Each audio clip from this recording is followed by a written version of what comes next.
Ada satu kalimat dalam Alkitab yang, bisa dibilang sangat kontroversial. Kalimat itu ada di dalam kitab yang mau kita bedah hari ini, Kitab Yakobus. Kitab ini isinya sangat lugas, menantang, tapi juga luar biasa praktis untuk kehidupan kita. Yuk, kita langsung bahas. Nah, ini dia kalimatnya, iman tanpa perbuatan adalah mati. Pendek kan? Tapi tajam banget. Kalimat inilah yang jadi jantung dari surat Yakobus, dan ini sudah memicu perdebatan teologis selama berabad-abad. Susah dipercaya ya.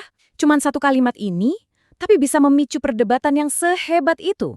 Saking kontroversialnya, ada loh beberapa tokoh gereja terkemuka yang sampai mempertanyakan, ini kitab Yakobus sebenarnya layak nggak sih masuk ke dalam Alkitab? Dan salah satu yang paling vokal, siapa lagi kalau bukan Martin Luther. Buat dia, kitab ini seolah-olah menabrak langsung doktrin inti reformasi. Keselamatan itu kan hanya karena iman. Dia sampai menyebut kitab Yakobus ini surat jerami. Maksudnya apa? Ya, nggak berbobot, bahkan bisa dibilang berbahaya, karena dianggap terlalu fokus sama perbuatan. Dan ini tentu saja jadi kontroversi besar dalam sejarah gereja. Oke, supaya kita bisa paham kenapa kitab ini begitu berani, kita harus kenal dulu sama penulisnya. Karena ternyata, kisah hidupnya dari yang awalnya skeptis sampai jadi pilar gereja, itu jadi kunci buat kita ngebuka pesan-pesan di dalam suratnya. Jadi, siapa sih penulisnya? Ternyata, bukan salah satu dari 12 rasul loh. Penulisnya itu Yakobus, saudara tiri Yesus. Nah, ini bagian yang paling mengejutkan. Selama Yesus melayani di dunia, Yakobus ini justru skeptis. Beneran, dia nggak percaya sama misi saudaranya sendiri. Perjalanannya itu luar biasa dramatis. Coba kita lihat, dia mulai sebagai orang yang skeptis, ragu. Tapi pertemuannya dengan Kristus yang udah bangkit itu mengubah segalanya. Bener-bener 180 derajat. Dia kemudian jadi pilar utama gereja di Yerusalem, dan puncaknya dia rela mati sebagai martir demi imannya. Nah, perjalanan hidup inilah yang ngasih dia otoritas moral buat nulis tentang iman yang harus bertindak. Karakternya ini yang membuat dia punya wibawa yang luar biasa di gereja mula-mula. Dia itu bukan cuma pemimpin, tapi benar-benar jadi teladan hidup. Sampai-sampai dia dapat julukan Yakobus yang adil.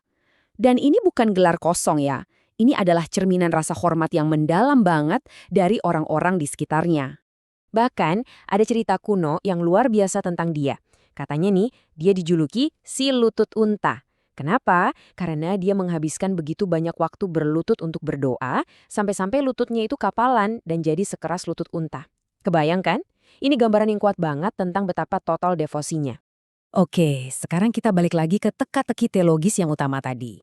Gimana caranya kita mendamaikan penekanan Yakobus soal perbuatan dengan ajaran Paulus tentang keselamatan hanya oleh iman? Kelihatannya kan bertabrakan. Ini pertanyaan yang bikin banyak orang bingung nih. Di satu sisi ada Rasul Paulus yang bilang tegas, kita diselamatkan oleh iman, titik. Tapi di sisi lain ada Yakobus yang bilang iman tanpa perbuatan itu mati. Jadi gimana dong? Apa Alkitab ini kontradiksi? Jawabannya adalah sama sekali enggak. Coba dibayangin ini. Paulus dan Yakobus itu seperti dua jenderal hebat yang lagi berdiri saling membelakangi di medan perang. Mereka itu nggak lagi saling serang loh, justru sebaliknya, mereka lagi melawan dua musuh yang berbeda, yang datang dari arah yang berlawanan. Nah, tabel ini ngebantu kita banget buat ngelihat perbedaannya. Coba lihat konteks masalahnya. Paulus itu lagi berperang melawan legalisme. Itu tuh ide bahwa kita bisa selamat karena melakukan perbuatan baik atau ritual-ritual tertentu. Makanya fokus Paulus itu ke akar iman. Nah, Yakobus di sisi lain lagi melawan antinomianisme. Itu keyakinan yang bilang, kan kita diselamatkan karena anugerah, jadi perbuatan nggak penting-penting amat. Makanya fokus Yakobus itu ke buah iman. Jadi mereka bukan bertentangan, tapi justru saling melengkapi kan? Jadi ini dia poin kuncinya, yang menyatukan semuanya. Dengerin baik-baik. Kita diselamatkan oleh iman saja. Titik. Tapi iman yang sejati, iman yang benar-benar menyelamatkan, itu nggak akan pernah sendirian. Dia pasti akan menghasilkan buah. Buah apa? Ya buah berupa perbuatan baik dan ketaatan. Nah, setelah kita paham landasan teologisnya, sekarang kita lihat gimana Yakobus menerjemahkan semua ini jadi nasihat yang super praktis.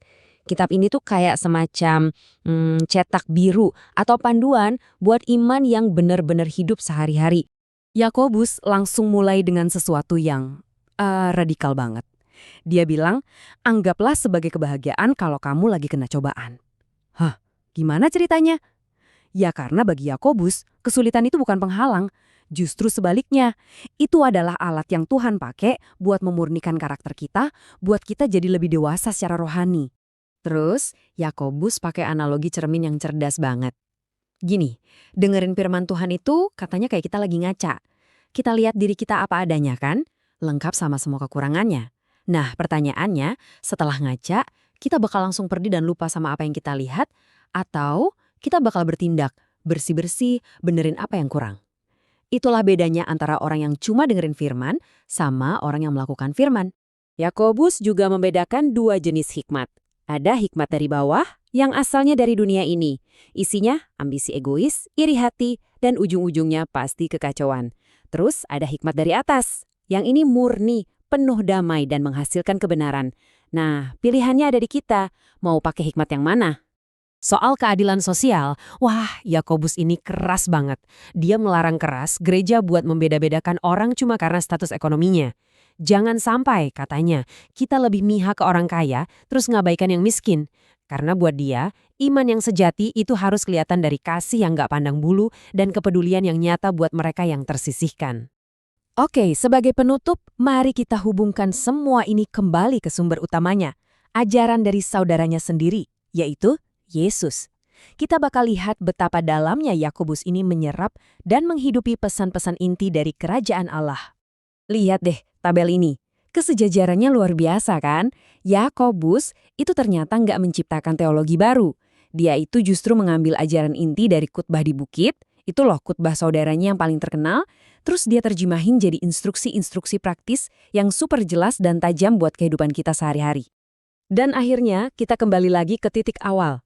Kalimat yang di awal tadi kedengarannya kontroversial banget, sekarang jadi jauh lebih jelas maknanya. Iman itu ibarat roh yang ngasih kehidupan buat tubuh perbuatan kita. Tanpa roh, tubuh itu cuma cangkang kosong. Sebaliknya, tanpa tubuh, roh itu nggak kelihatan, nggak ada wujudnya. Keduanya itu ya nggak bisa dipisahkan.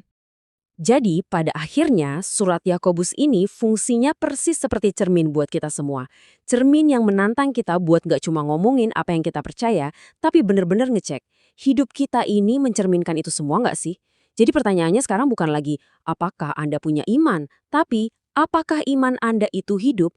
Kalau kita bercermin pada kitab ini, apa ya yang kita lihat dari pantulan diri kita?